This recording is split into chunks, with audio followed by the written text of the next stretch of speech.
Ciri-ciri orang munafik itu ada 3. Yang pertama, kalau ngomong bohong. Kalau bicara dusta. Itu berarti munafik. Kalau dipercaya, dikasih amanah, dia berkhianat. Itu orang-orang munafik itu.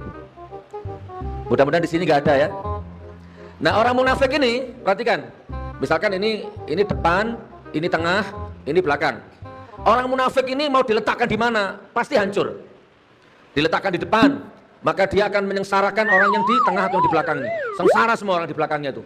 Kalau orang munafik itu dijadikan pemimpin. Ini Tiun. Nggak usah jauh-jauh. Ini Tiun. Kampungnya, desanya celaka. Berani lagi. Rakyatnya celaka. Saudara. Nah, ini kalau diteruskan nanti bahaya ya. Saudara. Oke. Kalau diletakkan di sudah, depan, dijadikan pemimpin, maka dia akan menyengsarakan kita, rakyatnya, ya bawahannya. Oke, kalau orang munafik ini diletakkan di tengah, maka dia akan membentur-benturkan, dia akan mengadu domba, baik yang di depan, baik yang di belakang. Dia adu domba, dibentur-benturkan.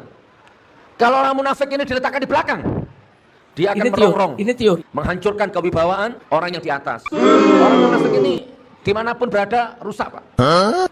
Bahaya. Sudah, kalau Anda, saudara, enggak berani demo, jangan. Saya punya munafik. Saya bukan malaikat, Anda bukan malaikat. Perhatikan, kalau Pak Dato saya munafik dalam tanda petik. Pak Dato munafik, itu tidak ada rakyat yang jadi korban, tidak ada umat yang berantem, tidak ada umat yang dirusak. Negara nggak akan rusak gara-gara kemunafikannya Pak Dato ini. Begitu Pak. Ya dosanya urusan dia sama Allah. Ulama umpama ini. Kalau orang-orang yang saya sebut tadi itu munafik, maka rakyat akan jadi korbannya. Negara akan jadi korban, umat akan jadi korban. Kalau Pak Dato munafik nggak akan rusak negara. Nggak sama Pak. Ya tapi alhamdulillah Anda hidup di negara yang namanya Indonesia. Alhamdulillah. Presidennya, menterinya, ulamanya, semua jujur, baik. Senin Kemis puasanya, duha nggak libur, tahajud istiqomah, kalau ngomong nggak pernah bohong. Bahkan nggak pernah tidur malam karena mikirkan rakyatnya. Nggak pernah makan enak karena mikirkan rakyatnya. Beruntung Anda hidup di Indonesia ya. Presidennya, menterinya semuanya soleh-soleha semuanya. Amin. Perhatikan Ustaz. Orang-orang munafik itu takut. Ya. Takut kalau diturunkan ayat, diturunkan surat yang menggambarkan suasana hati mereka. Yang menggambarkan apa-apa yang tersembunyi di hatinya mereka. Orang-orang munafik takut. Nah, katakan kepada mereka, hei orang-orang munafik, teruskan kamu mengolok-olok. Kalau rame-rame, berani-berani gak? Oh, dia berani nantang orang, berani ngatain orang, berani ganggu orang. Kalau lagi rame-rame, kalau sendiri, gak berani dia saudara. Ada gak yang begitu? Ayo saya mau tanya, ada gak anak muda sendiri takut? Kalau rame-rame berani, ada gak? Ada atau banyak? Ada atau banyak? Maka aku akan katakan apa yang kamu takuti itu. Paham tidak ayat ini? Oh subhanallah. Teruskan, hei orang-orang munafik, teruskan. Kalau ketemu orang beriman, ngomong begini, aku beriman loh. Tapi kalau ketemu setan, aku setan loh. Bahaya Pak orang munafik itu. Bu, jangan cari suami orang munafik.